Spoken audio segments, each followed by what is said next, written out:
Hello everyone, this is Achaia, Achaia, and I'm bringing you another 2v2 shoutcast that was played by myself and 13.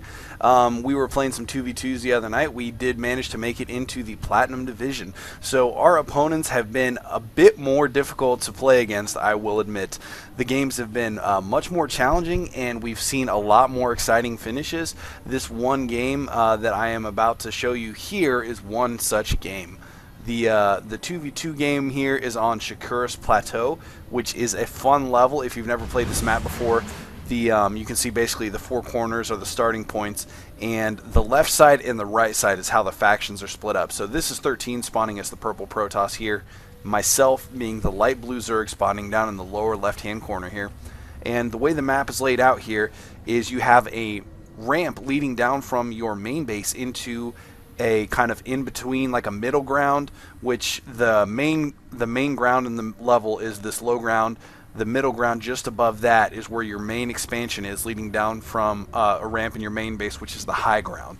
So you have a ramp leading down into your main expansion, your natural expansion, and then another ramp that leads down into the bottom area.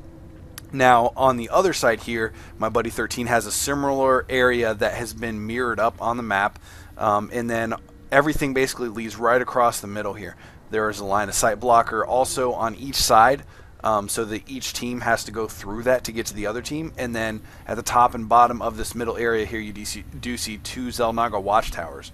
Now, another thing that you can notice is in the back of every base there is a ramp with some destructible rocks on it. And if you destroy the destructible rocks on your side, it basically gives you access to this extra base here in the middle, this extra expansion, which I have seen used in late games. So it can be important later on in the game.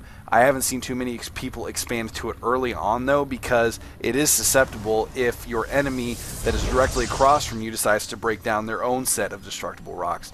So, but that does provide an alternate path to get to your enemies should you decide to want to go some sort of a sneak attack and not want to go through the middle of the map. Anyways, to show you our opponents here, we have the red Protoss player who is Mindwiz, and then his ally is going to be the Terran Blue, the Blue Terran player. I don't know why I said it that way. I guess it's getting late.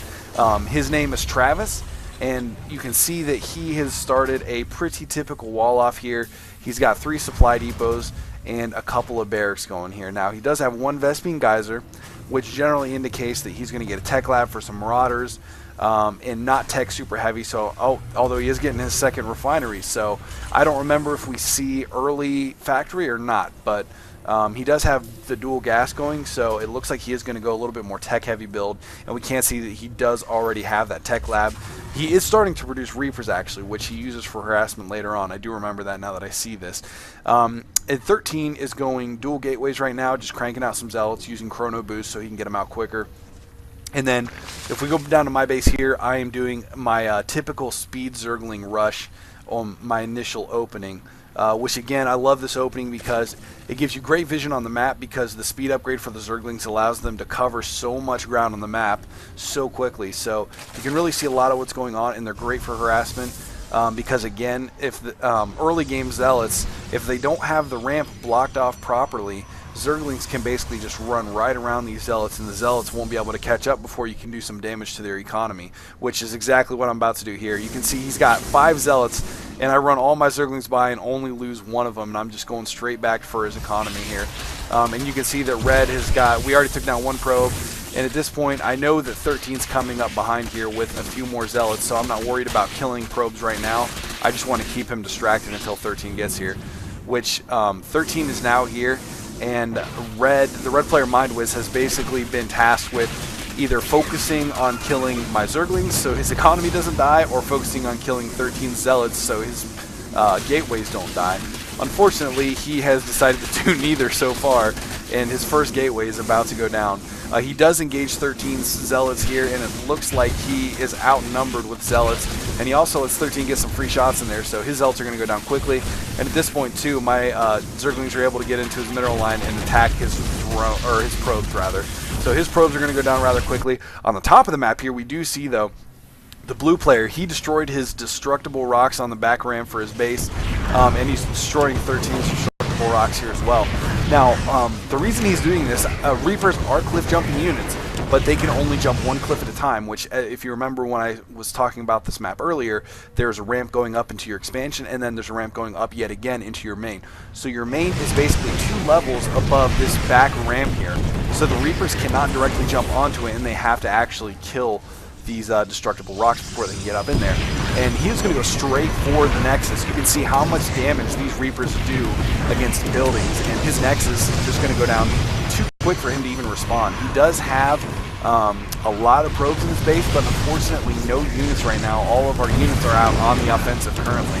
So he is going to take down the robotics facility that 13 just built, and he took down his Nexus already, taking out some tech buildings now. And 13 is going to have to run all of his probes out of his base into my base, basically, for me to protect him. At this point, I have upgraded to a lair. I've got some roaches going, and basically that's what I'm rolling with right now. I'm going to go check out the front of Blue's base to see if he by chance left a blockade down in the front here. But of course he does have it blocked off and a significant amount of infantry behind it, so I'm not going to be able to do anything on his front door at this point. Blue, meanwhile, Travis has his Reapers out in the middle of the map, and he is waiting by 13's secondary expansion. This would be his primary, and this is his secondary. Obviously 13 has not expanded there yet. He does take my primary expansion, my natural, because I am able to help him defend that better once I get some units up back in his base, which I do have some roaches cranking out now, which are actually very good counters for Reapers. And it looks like he is going to see this Nexus before 13 is able to complete it, which is unfortunate for him because he is basically out of this game until we can get him a Nexus back up and running. Meanwhile, we do decide to counterattack because we know that he had to destroy these destructible rocks to get those Reapers up in the base.